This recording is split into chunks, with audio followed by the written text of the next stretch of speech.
Brilliant. What's going on, everyone? It's my back again, and of course we are here.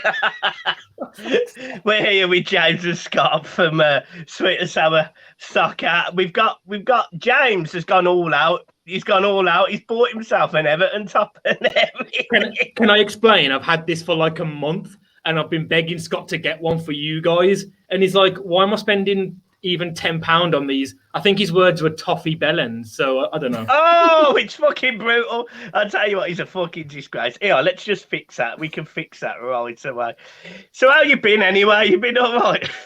I've been good, man. I've just cooked some pasta. I've ate it. Got my spices and my herbs. I'm buzzing, man. Yeah, good.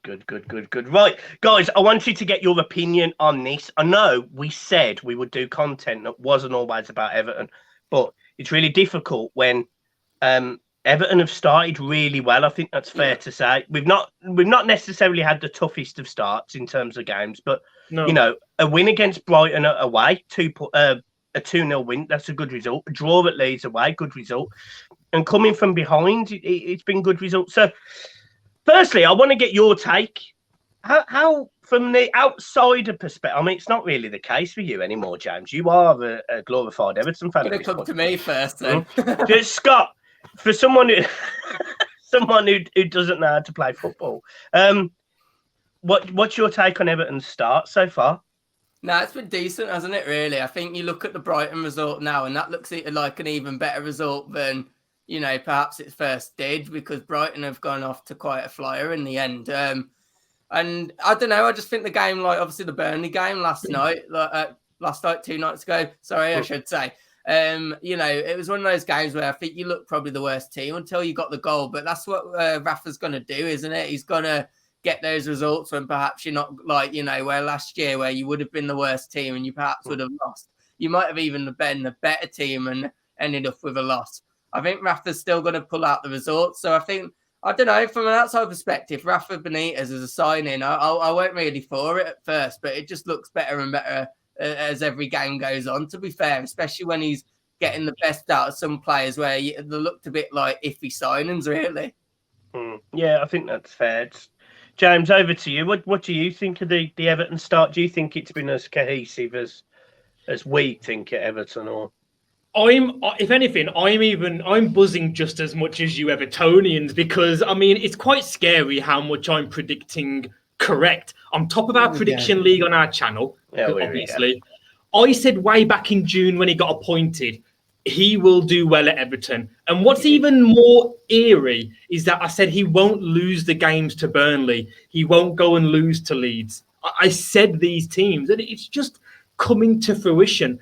I expected this from Rafa. I expected from your running. I think me and Scott spoke about this. I said he's got to pick up 10 or 12 points from his first 6 or 7 games. It looks like he could actually beat that. After 7 games, you might have 15, 16 points. Who knows? It's when he plays against the Uniteds and the Chelseas and the Cities. Listen, is he going to win every game? No. But he's still a tactician. He still will pick up wins home to United, away at Arsenal. You'll draw against Liverpool. So he's doing exactly what I said he would. He'll beat the teams at the bottom of the table. Yeah, there'll be a few. This is unfair because my camera's here and my laptop's here. So when you're making fun of me, I can't see. I wasn't making fun of you. I was saying I was going to kiss you. He was liking you for saying a draw with Liverpool. Well, this is my badge now. I'm not a Wolves fan anymore. Oh, God. I'm not a Wolves fan. But no, I did say with Rafa, I really like him. Scott tried to use the excuse of his finish because he went to China. I mean, my God, I once went to Florida. It doesn't mean, you know, anything. It's like... I almost hate the fact he's doing so well, because it means I have to sit here and just take James talking absolute rubbish towards me. But just being correct again. That's all you've got to say. Just being right again. It's the word again that's important. Me and Scott are propping up the predictions league on 25. Oh God! We haven't seen it. We had a stinky last week. Go and get over to Sweet and Sour and watch that predictions video. It's fucking hilarious. And I've got to come on the channel and be in the predictions video soon. So, hey, I've got plenty of time at the minute, as Scott will know, and will surely share with you, James. So, you'll find out soon. Anyway, well, let's just broaden it a little bit then. Everton have started 4 games. The next few games, we've got Aston Villa at Aston Villa this weekend. We've got Norwich at Goodison Park the weekend after. And then I'm pretty sure we've got an away trip to Old Trafford, which, let's be realistic. It's Ollie. I won't be afraid of Ollie. You're better than young boys. I'm not afraid of Ollie. I'm afraid of Ronaldo. How many points do you see us picking up from them 3? I'm going to have to be completely honest. I've already predicted Villa to pull off a shock result at the weekend, which probably isn't going to go down well. But I've got to be honest, I've predicted that.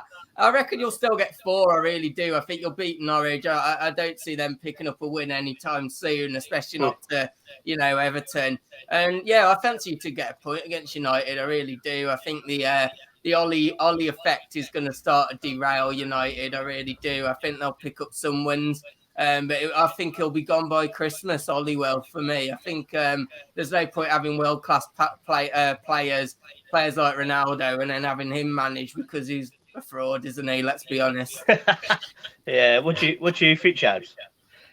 I predicted, I either said 2-1 or 2-0 to Everton. And the reason being, Tyrone Mings has made more errors than any other Premier League player since he got promoted 2 seasons ago. He was first in errors in his first season and second last season. So in terms of combining both seasons, he's miles ahead of second place. So I do think when you've got Richarlison at your disposal, DCL, Gray, Townsend, Doucouré, the monster just bombing through the midfield, I don't see how Mings doesn't look at that and shit himself on field. I think he'll score at least 1, and I don't think I see Villa scoring. I really don't. Danny Ings hasn't hit the ground running. I know he scored a couple of goals, but one was a penalty. Bailey, who I mentioned to you, you were gutted about not getting, and I said it won't work out the way you think. I did say Damari Gray is the one you need to watch out for, not Bailey. And again, I don't want to say the word again too many times about being right. Yes, you do. You love being right. Like, literally, listen, if I am right again, look at how right I am, show. If I am right again, it means that we pick up 3 points at the weekend. Oh, it's fucking superb, isn't it? Well, let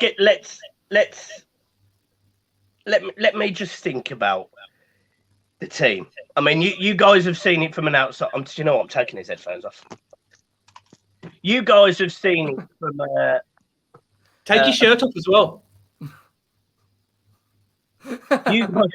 You guys have seen it from an outsider's perspective. As an Everton fan, it was really good. When we went behind to Burnley, we were so quick in reacting. We hadn't played well in that game. And for a 10-15 minute spell in that game, and I don't want to blow smoke up Everton's arse. I really don't. We had a great start last season and fell apart, but we were fucking phenomenal. Like, we almost scored 5 goals in 13 minutes. Yeah. That was insane. And just allowing Doucouré that freedom really, really helped us. And you've just mentioned, James, about Doucouré. That's where I do think Villa will struggle handling him. His physicality in the middle of the park. They've got good midfielders themselves, Villa. They've got McGinn and Douglas Luiz, who I rate highly. I think they're both very good centre midfielders, but they haven't got the physicality that Doucouré's got. And the guy or the Allen's got, Andre Gomez changed the game for Everton. Inadvertently, because I think it was also a formation change. But yeah, could have scored as well. He should have scored. But this is a kid that, again, under Carlo Ancelotti, I never saw him in the middle of the penalty box. It's 6 yards out from goal shooting. I mean, he probably got a fucking headache being that high up the pitch. He was probably having oxygen fucking coming back down. Yeah. So I was over the moon from an Everton perspective to get those points the way we did. And yeah, Burnley scored a goal that was disallowed at the end, but the defending from Everton has been a bit woeful. So I do think Villa will score. But look, what I want to really talk about is the James Rodriguez, because I don't know where he fits in this team anymore. Because he doesn't. No, he's an absolute clown. If it's not broke, don't fix it. Oh, it's fucking superb. You don't need it's.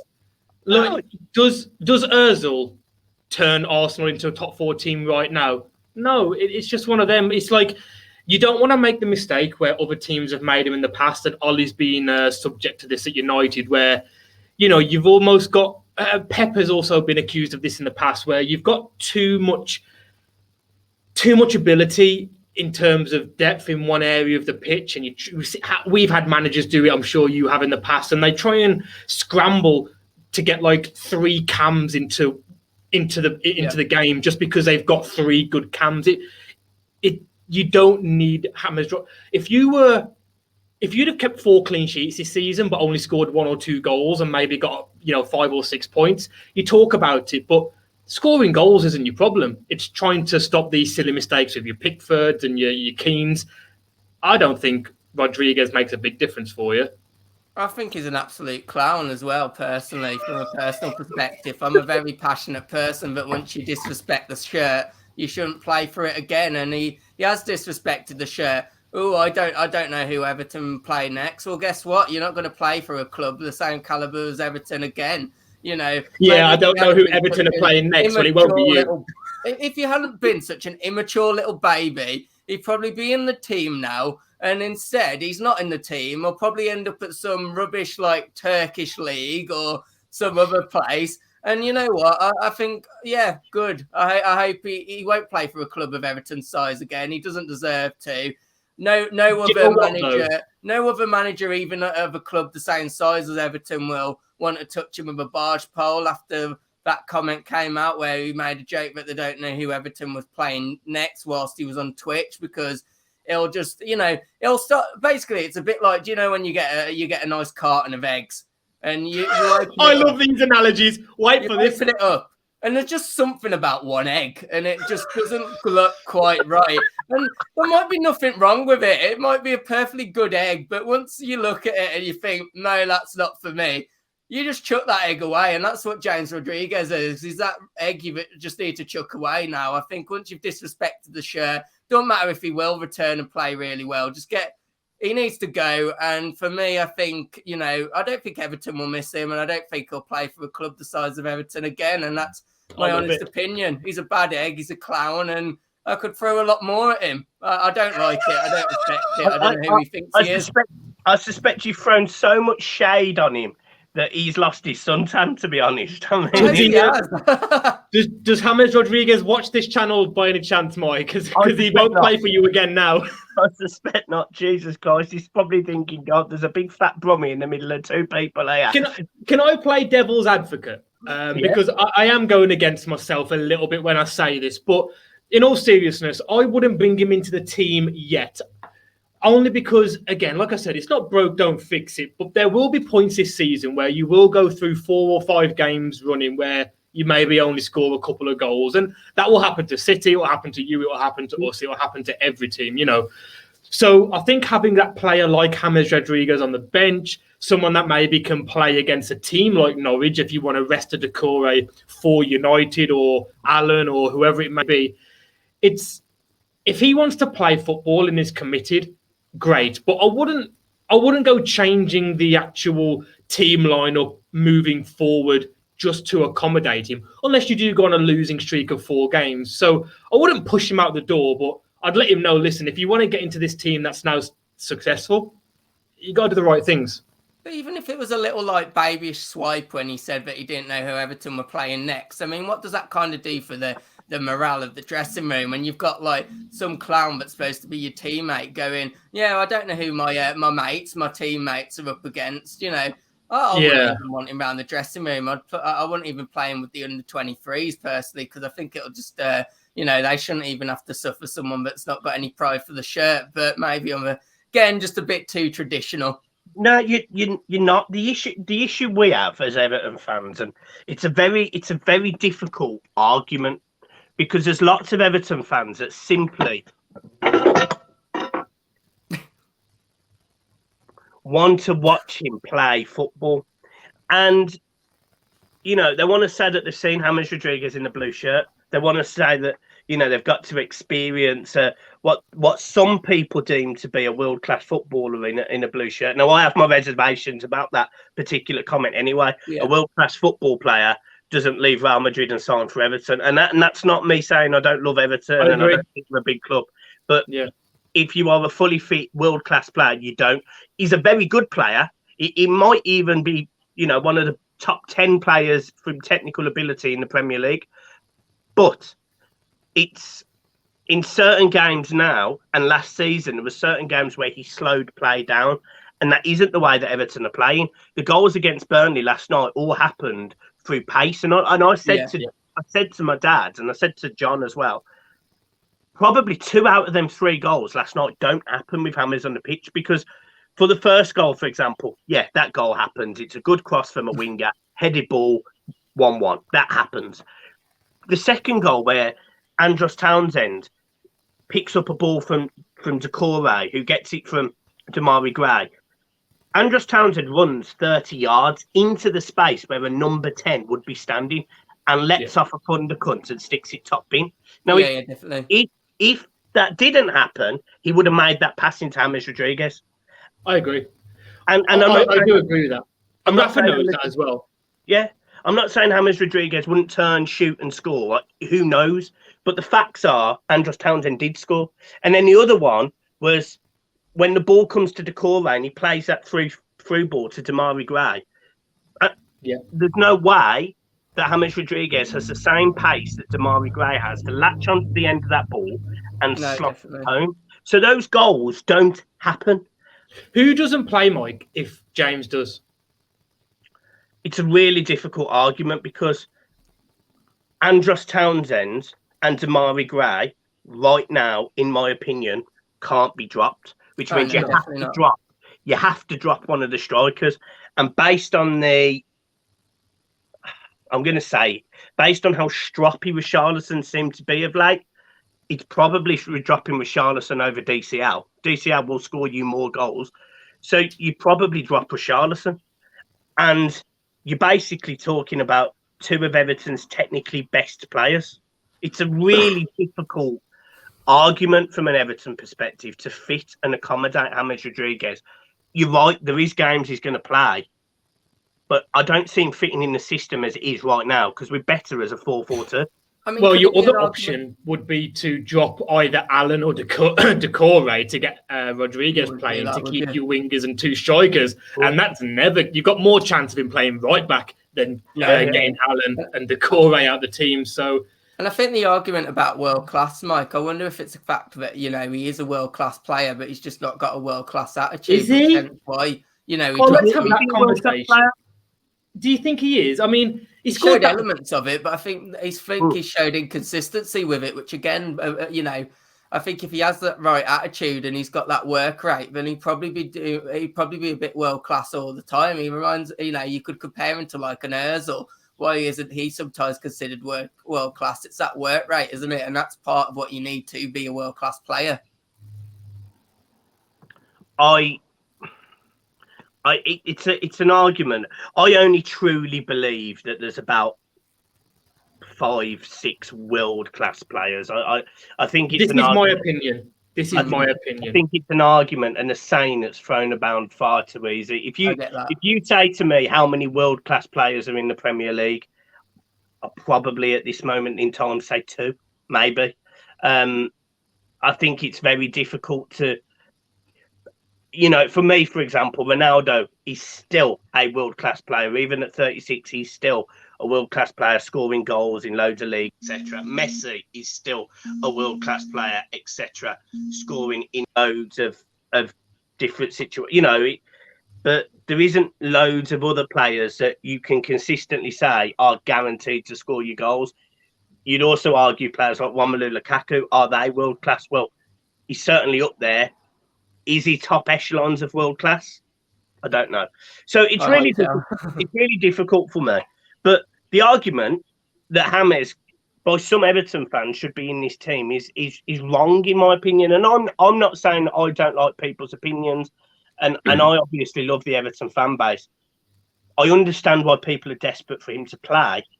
I just don't see where he fits. I've got something really wrong with that. Let me be completely honest. That so many clubs like your Chelseas and your Man U's, they get bantered for being a tourist club. The players come and they take a photo of Ronaldo on the pitch and then they have it framed in their house for the next 50 years. if I'm an Everton fan and someone says to me, he's got to play, I need to get a photo of him. Like, if a friend of that said that to me, I'd never have a drink of him again. You buy a season ticket or a match day ticket to go and watch that club.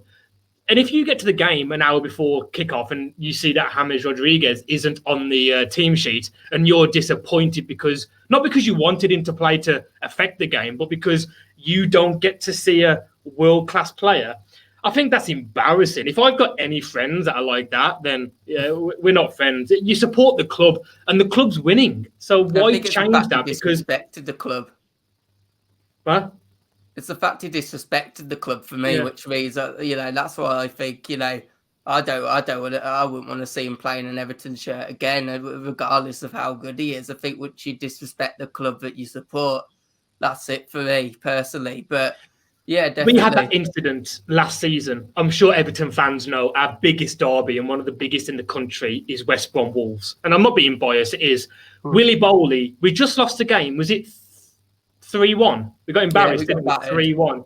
Willy Bowley, after the game, he's hugging Big Sam and kissing him as though they've been friends since primary school. Get in the bin. And I still haven't forgiven him. And he's probably our best defender. Get him out the club. You're hugging the manager of a rival that's just pumped you 3-1 at home. Get in the bin. I'm sorry. Yeah, I think the same applies for James Rodriguez, doesn't it? The fact that, just the literal fact that he's kind of disrespected the club now, that's for me. I wouldn't want to see him in an Everton shirt again. You'd understand if he was a legend. Like, when Rooney disrespected Man U after, like, that Chelsea rumours, he'd already been there for, like, 7 years and won leagues and won Champions Leagues. And he had a funny turn, a bit like Gerrard, that Chelsea move. You could say it's disrespect, but he was a legend. James Rodriguez scored a World Cup goal in 2014, had a good season at Madrid and has lived off it. I'm sorry. Decore all the way. Fair enough. I also just wanted to get your take on Richarlison. Obviously, had a bit of a meltdown against Brighton for a penalty. He wasn't happy to come off the pitch the other night. Look, I actually have no problem with him being unhappy at coming off. And it did turn out that he gave his shirt to a young fan while he was sitting there. Obviously, he was fuming, but he did give his shirt to a young Everton fan. But apparently, he did storm out the ground. I had a few people tell me that he stormed out the ground, refused to sign autographs and stuff for kids. And he seems to have had a bit of a meltdown. From an outsider looking in for Richarlison, how important is he to Everton? I think what he offers is a lot, but what you have to question is if that's going to be his attitude. You've kind of got to wonder maybe why that attitude suddenly come as well. Has it come because of maybe a behind the scenes is he suddenly attempt to get out of the club, or was there a transfer that fell through? I know that he was linked at times to certain places. But you kind of wonder, don't you, with Richarlison, because of his age, you're probably going to get quite a hefty fee. I think for me personally, if you could get that hefty fee and you can reinvest it properly, it might be a good time to sell come January or the end of the next summer. But I think the one thing that I think there's a lot of buzz at the moment around Townsend and particularly Gray. The question has to be asked, is that going to be permanent or is it just temporary form? And that's where Richarlison, if one of those do drop off, could be really important. We know that Richarlison can play on that left wing, don't we? So, I think he is an important option still, but it depends what his attitude is going to be like. Was this a one-off or is this going to be a continued thing because his head's starting to look elsewhere because he's getting linked with like the clubs of Real Madrid, the Barcelonas of the world? I suppose again it comes down to attitude, doesn't it? And what potentially. Richarlison's one of those players where if he's your player, you love him. He's nasty, he's a bastard. If you're another fan, you don't like him. There's countless players like that in history. He's just one of them. Bruno, the rat. United love him. I can't stand him. But he's just one of them. Some people might think me and Scott are being hypocritical between the James Rodriguez situation and the Richarlison one. James not knowing who you're playing when he probably did, and Richarlison storming out of frustration. Big difference for me. If I've got a player that's angry at coming off the pitch, fine, you can do what you want. smash up your car, smash up the dressing room. You want that. It's better than having a player that doesn't want to play. And also, whether he's playing just for a move anyway, because I've heard a few Everton fans, the amount of groups I'm in of Everton fans, I've heard them say he's only playing well for a move. Well, you're still going to bear the fruits of that. Most players play for a move. Salah's probably playing for a move because we know he wants to go to Madrid or Barca one day, and Liverpool's a big club, So even if he's playing for a move, well, if he gets a 60 or 70 million bid come in for Richarlison, he must have done pretty well in the 6 months or a year leading up to that, and you would have gained success from that. So plus the fee. So I think there's a lot of difference between Rodriguez's outbursts, if you call them outbursts, and Richarlison's. If that was a player of mine, I'm loving to hear that. I'm glad you've said that, because I think it's difficult for me. I said this yesterday in a video. Richarlison is my favourite player. Like, I idolise the kid. I think his attitude when he's on a pitch is spot on. He battles, he works hard. He does. He's not a typical striker left winger. He is someone who wants the ball, will run with it, will fight for it, will put his body on the line for the shirt. So I'm never going to slag him off for that. It's just the team element I'm starting to worry about with Richarlison, because he's no longer the main man. He's no longer Everton's main man, because Rafa Benitez doesn't do main men. He does teams. We saw it over the years. Chelsea were a team. Valencia were a team. Liverpool were a team. Liverpool won the Champions League. Again, I hate saying it, but they won the Champions League. Let's be realistic. Yes, Gerrard was at the standout of that team, but that team had Vladimir Smica scoring in. It had players that were Jimmy not. Traore. Yeah, it was. They had players that you weren't expected to get to a Champions League final, let alone turn around a 3-0 deficit. So, this is a guy who is capable of building teams, and I really think Richarlison will struggle compared to DCL, who just gets about his business, scores goals, gets penalties. Richarlison isn't happy that he isn't that man, and it's not going to change. And this is I don't think it's a bad thing. It's not a bad thing, because you're striving to be better. And I think it rubs off. I think you're right. It does rub off. It's just how long he'll put up with it, because he does have these outbursts. He's not someone who's just going to go out, work really hard, be number one. He's going to work really hard, and if he doesn't become number one, he's going to throw his toys out. And that's what I feel like we're seeing, and that's what I'm worried about, because I love him, but if this carries on all season, and he has another season like last season, because he wasn't good last season. He was a 5 out of 10 last season. He scored 9 goals or something, 10 goals or something in total, and 7 of them were in the Premier League. For a player that's rated at £70 million, you can replace that fairly easily. Yeah. Danny Ings scored Villa 7 goals. He cost 25 million. So my worry is we're going to lose Richarlison's attitude, that fight, that desire, that drive. That's the bit I don't want to lose. We've replaced his goals. Townsend and Mari Gray will definitely score 7 goals. They're already on 3 and 2, respectively. Yeah. My worry is his attitude. And I genuinely believe this will be Richarlison's last season at Everton Football Club. I'm convinced of it. As long as you can retain your value, though, I don't think that's, that might not be a terrible thing. As long as he has a fairly decent season, I guess your problem is the fact that he might not have a decent season. But, I think the problem is, I think eventually he's going to realise, even if he does want to move, he's going to realise, if I don't get my act together and start performing the best of my ability, then he's going to know that he's not going to get that move he perhaps desires. And I think he might have a bit of a blip every so often, but I think my personal opinion is, even if he's looking for a move away, I think you'll probably get the best out of him, especially towards the second half of the season, when maybe his head's going a bit elsewhere. If the reports are right, and what some Everton fans believe, that he is just playing away from a move, I think you'll still definitely see the best out of him, probably because of that, if anything. It's a nice problem to have, isn't it? I think he's also got the perfect manager to get the best out of that determination, on-pitch arrogance, if you want to call it, which I like. I'm not saying it's a bad thing. Rafa, Klopp, Pep, maybe Graham Potter as well, those kinds of managers, they can get that out of him, that arrogance, but also understand it is a team. And whether he leaves or not, he's still going to give you the best that he's got.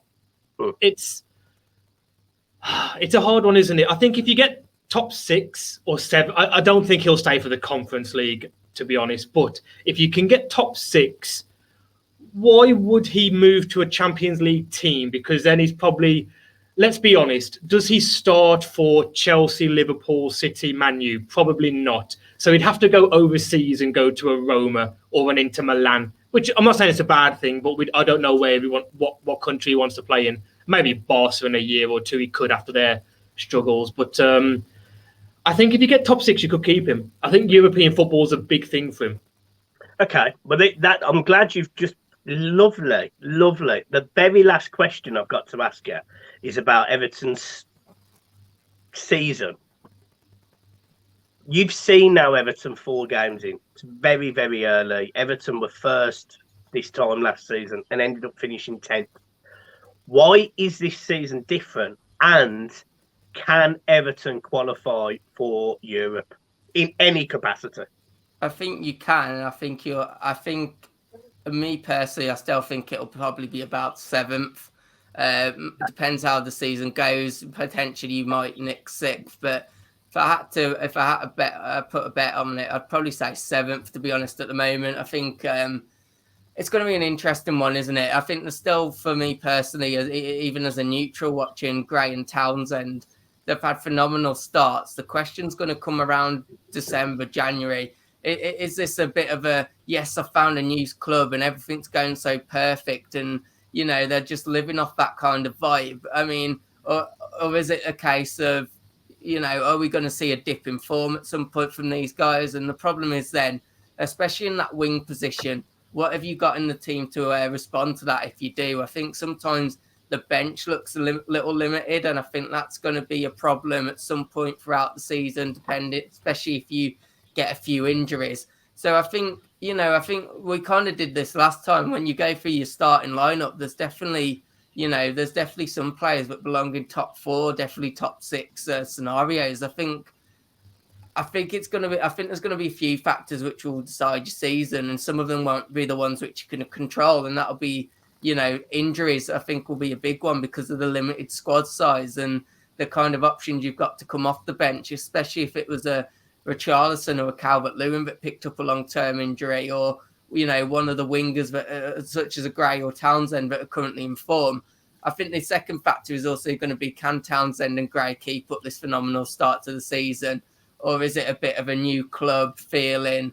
There's a question there, will it be able to last? And if it does, they're going to be 2 phenomenal signings. But yeah, I'd probably picture it around 7th place, I think.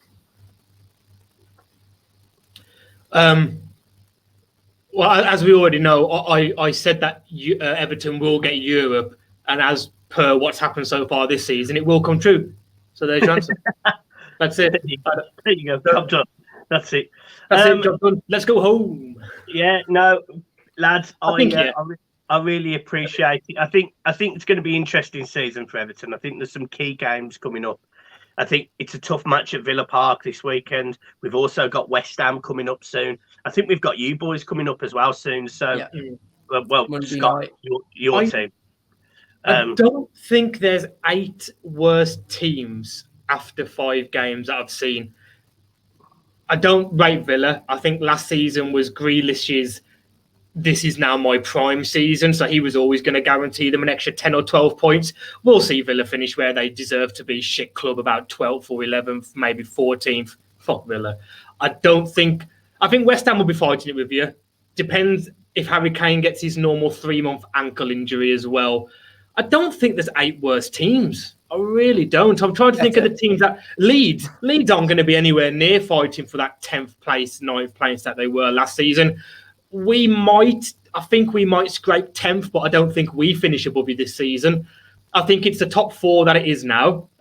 City, Man U, or Chelsea. Everton are top 4.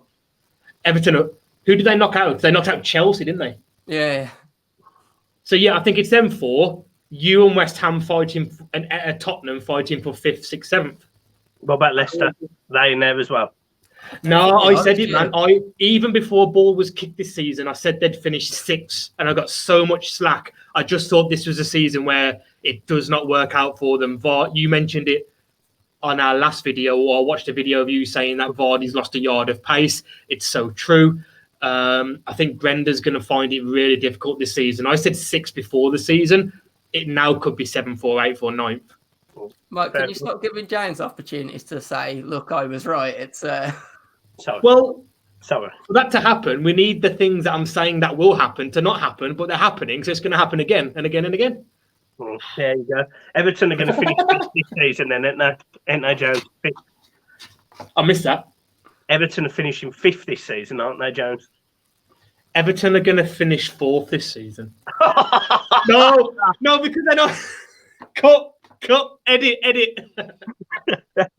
There we go. I found my clip that I can clip where I call him a clown or something. Yeah, I've been showing you on that clip for 7 months until May.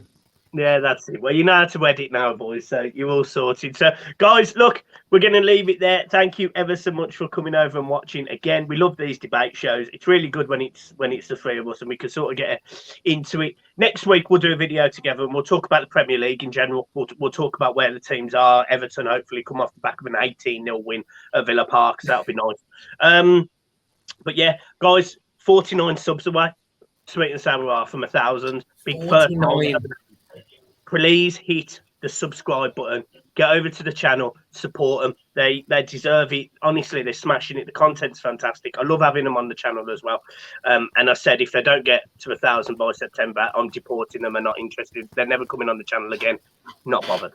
So don't do that. People will unsub from us so they don't have to see us again. Nah, you're joking. So yeah, guys, make sure you subscribe to Sweet and Sour Soccer. And I promise that next week we'll have Scott in an Everton shirt. See, this, and after all Mike's nice words, then everyone that thought, yeah, I'll give him a sub, and then you go, fuck. They're just going to think, oh, fuck it now. Brilliant. Cheers, Mike. Yeah, no, I'm joking. Guys, I'll see you soon. Peace.